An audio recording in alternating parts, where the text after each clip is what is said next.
Naquele tempo, veio Jesus à cidade de Nazaré, onde se tinha criado, conforme seu costume. Entrou na sinagoga no sábado e levantou-se para fazer a leitura. Deram-lhe o livro do profeta Isaías. Abrindo o livro, Jesus achou a passagem em que está escrito: O Espírito do Senhor está sobre mim, porque Ele me consagrou para a unção, para anunciar a boa nova aos pobres. Enviou-me para proclamar a libertação dos cativos e aos cegos a recuperação da vista, para libertar os oprimidos, para proclamar um ano da graça do Senhor. Depois, fechou o livro e entregou-o ao ajudante e sentou-se. Todos os que estavam na sinagoga tinham os olhos fixos nele. Então começou a dizer-lhes: Hoje se cumpriu esta passagem da Escritura que acabastes de ouvir. Todos davam testemunho a seu respeito, admirados com as palavras cheias de encanto que saíam de sua boca, e diziam: Não é este o filho de José? Jesus, porém, disse: Sem dúvida, vós me repetireis o provérbio: Médico, cura-te a ti mesmo. Faze também aqui em tua terra tudo o que ouvimos dizer que fizestes em Cafarnaum. E acrescentou: Em verdade eu vos digo que nenhum profeta é bem recebido em sua pátria. De fato eu vos digo, no tempo do profeta Elias, quando não choveu durante 3 anos e 6 meses, e houve grande fome em toda a região, havia muitas viúvas em Israel. No entanto, a nenhuma delas foi enviado Elias, senão uma viúva que vivia em Sarepta, em Sidônia. E no tempo do profeta Eliseu havia muitos leprosos em Israel. Contudo, nenhum deles foi curado, mas sim Naamã, o sírio. Quando ouviram essas palavras de Jesus, todos na sinagoga ficaram furiosos. Levantaram-se e o expulsaram da cidade, levaram-no até o alto do monte sobre o qual a cidade estava construída, com a intenção de lançá-lo no precipício. Jesus, porém, passando por meio deles, continuou o seu caminho. Palavra da salvação.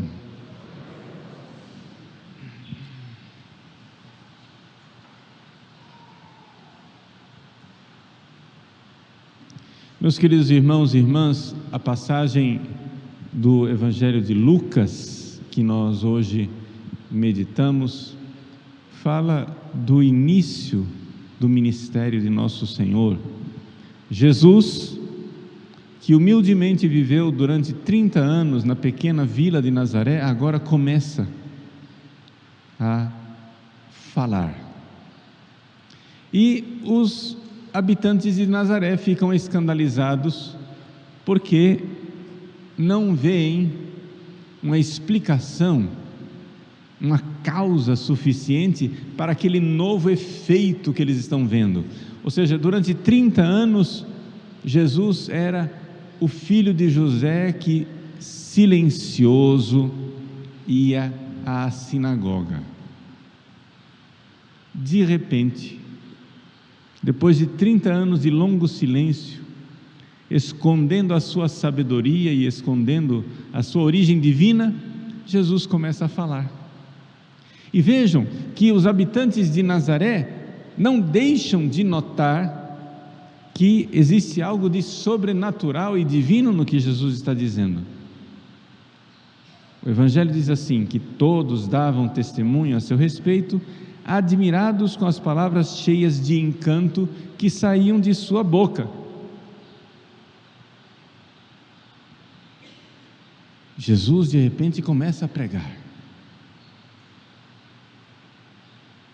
Mas, quando eles vão recebendo de Jesus palavras que não são tão encantadoras, palavras que vão colocando o dedo na chaga, aí os habitantes de Nazaré se revoltam. E qual é o dedo que Jesus coloca na chaga? Na falta de fé. A falta de fé. Ou seja, seria muito mais fácil acreditar no Messias, que viesse com sinais extraordinários, como num filme de Hollywood, o Messias que viesse numa nave espacial, ou cavalgando sobre as nuvens, com efeitos de luz, trombetas, legiões de anjos preparando, e então, eis o Messias, e o Messias então aparece de lá do céu. Todo mundo aceitaria esse Messias.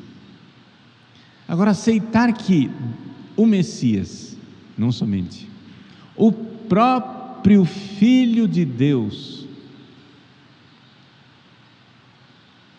esteve entre nós, escondido, fazendo nossas cadeiras, mesas como carpinteiro, fazendo o humilde trabalho de artesão, calado na sinagoga, sentado lá ouvindo, durante 30 anos, a pregação do rabino. Sabe-se lá Deus que qualidade de rabino havia em Nazaré. Não devia ser um grande letrado para ser o líder de uma pequena vila, um vilarejo. Quem era esse professor? Quem era esse rabino? E Jesus humildemente, aspas, aprendeu, ou pelo menos fazia de conta que aprendia com aqueles ensinamentos. E então o povo de Nazaré se escandalizou com Jesus. E Jesus viu aquela falta de fé. O que é o escândalo? Nós estamos acostumados que a palavra escândalo, ela é usada para descrever uma pessoa que faz um estardalhaço, né? Ah, fica aí fazendo escândalo, é uma pessoa que faz muito barulho, né? Que risada escandalosa, quer dizer, barulhenta, fazendo escarcéu. Mas a palavra escândalo, no termo técnico, o significado dela é o seguinte: existem pessoas que não são nem grandes santos, nem grandes pecadores. São essas que se escandalizam. Se escandalizam com uma coisa que elas não conseguem entender, com um pecado, ou com uma coisa que a instrução dela não consegue tirar o significado. Deixa eu dar um exemplo.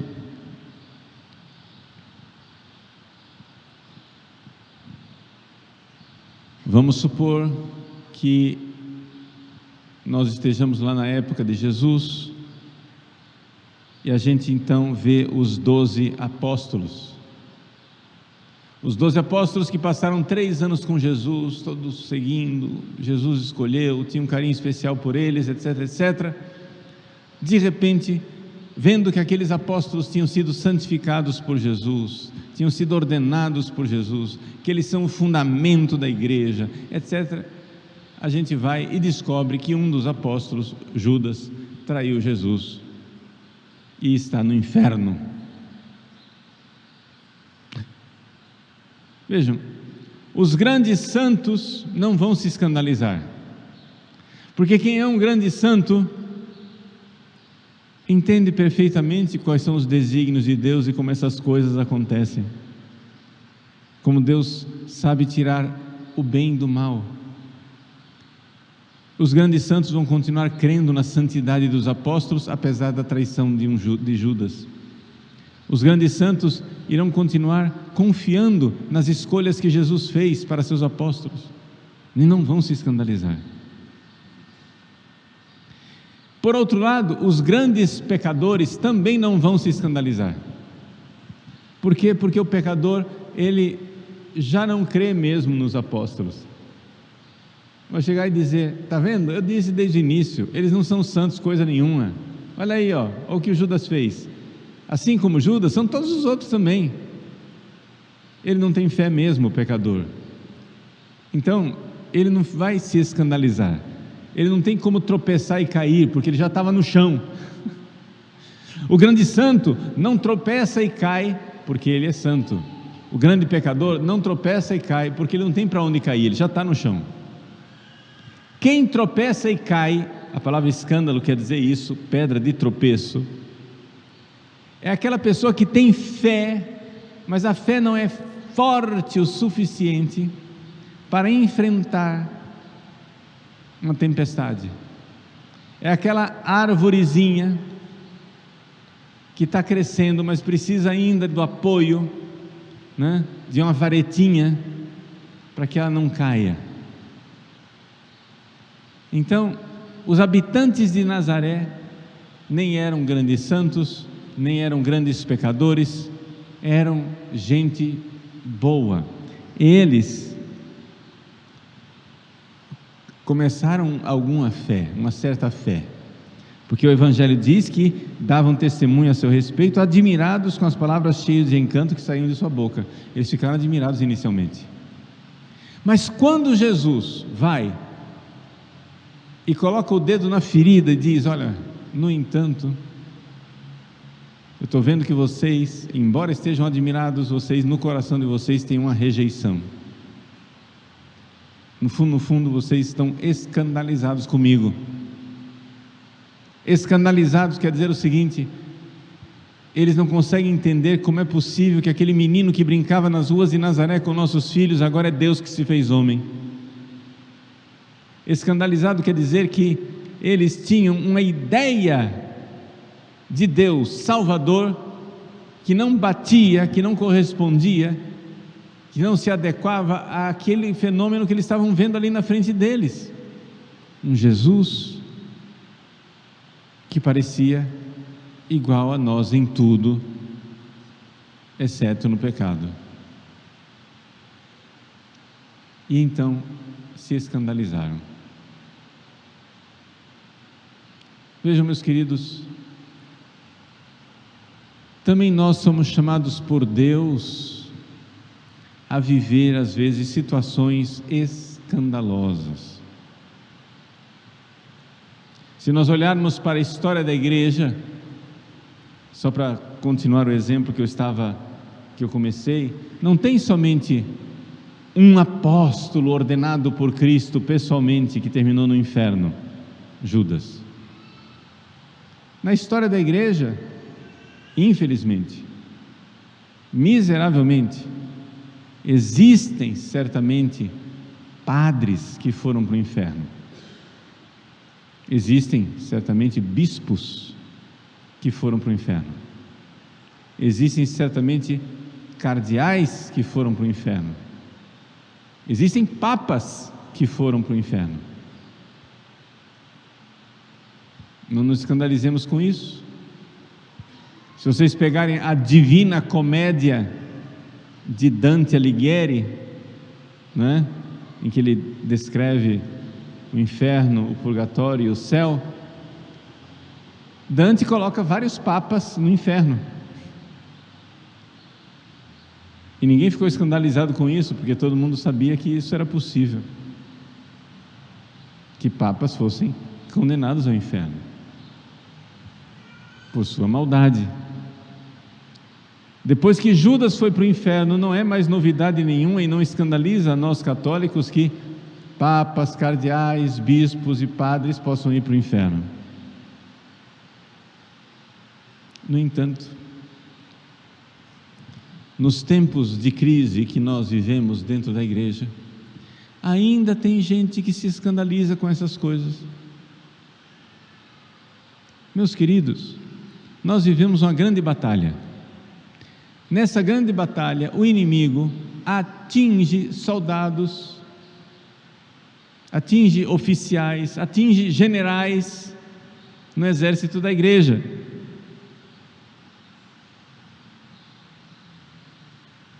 A certeza que nós temos é que as portas do inferno não prevalecerão.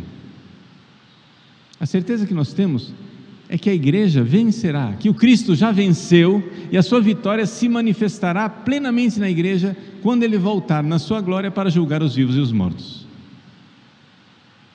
Non prevalebunt, as portas do inferno não prevalecerão. Às vezes pode parecer que elas estão prevalecendo, Às vezes pode parecer que a igreja é a barquinha de Cristo que está sossobrando no meio do mar, que as ondas encapeladas estão entrando dentro da barca de Cristo, e muitos se escandalizam e dizem: Senhor, não te importa que pereçamos? Senhor, não te importa a tua igreja?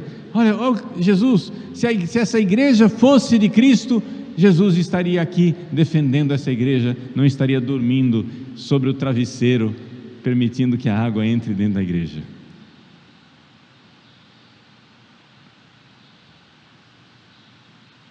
Jesus, disse o profeta Simeão, será causa de tropeço, de escândalo e de reerguimento para muitos. As decisões de Cristo com relação à sua igreja são causa de tropeço e de reerguimento. Tropeço para aqueles fracos na fé, reerguimento para aqueles que já têm a fé dos santos e que enxerga que Deus é Senhor da sua igreja e que Deus quer a história da sua igreja. Deus não permitiria os males se desses males não pudesse tirar um bem ainda maior. Deus não permitiria um Judas se de Judas ele não pudesse tirar um caminho de salvação para todos nós. Então, coragem, continuemos fiéis, não nos escandalizemos com Cristo como fizeram os habitantes de Nazaré. Não nos escandalizemos de ver no Cristo e na sua igreja fraquezas que na nossa cabeça não deveriam ser. Os habitantes de Nazaré olham em Jesus e veem fraquezas. O menino que ficou lá sentado na sinagoga aprendendo, isso é uma fraqueza, isso não pode ser o Messias, esse é o filho de José, não pode ser o filho de Deus. E se escandalizavam com aquela fraqueza. Nós não somos os habitantes de Nazaré, somos os habitantes do século 21 e vemos na igreja de Cristo, corpo de Cristo, fraquezas, crises, problemas, que a gente diz assim, mas não deveria ser. Se essa igreja católica fosse a igreja de Cristo, não deveria ser desse jeito, não deveria sofrer essas calamidades. No entanto, Jesus diz: credes em Deus, crede também em mim. Coragem. Jesus está conosco, mesmo se às vezes ele parece dormir, mesmo se às vezes o seu silêncio nos escandaliza, mas é Ele quem cuida da sua igreja como a pupila dos seus olhos, e Ele não permitiria os males se desses males não pudesse tirar um bem maior para o nosso crescimento espiritual. Vamos nos entregar nossa vida nos braços de nosso Senhor Jesus Cristo. Ele é sábio, nós somos ignorantes. Ele é bom, nós somos maus. Ele é poderoso, nós somos impotentes. Nas mãos de quem você vai entregar a sua vida? Você vai querer que a sua vida esteja em suas mãos? Você que é ignorante, mau e impotente? Não é mais prudente você entregar a sua vida nas mãos daquele que é sábio e que enxerga o que você não está enxergando, bom e que quer um bem que nem você sabe que é bem, e poderoso, que pode executar aquilo que são os seus projetos e desígnios de amor? Então, confiança, lancemo-nos nos braços de Jesus. Não sejamos como os habitantes de Nazaré que querem lançar Jesus colina abaixo, no despenhadeiro. Não, somos nós que temos que nos lançar, mas nos lançar não no abismo, nos braços de Cristo, confiantes, porque Ele é sábio, porque Ele é bom, porque Ele pode.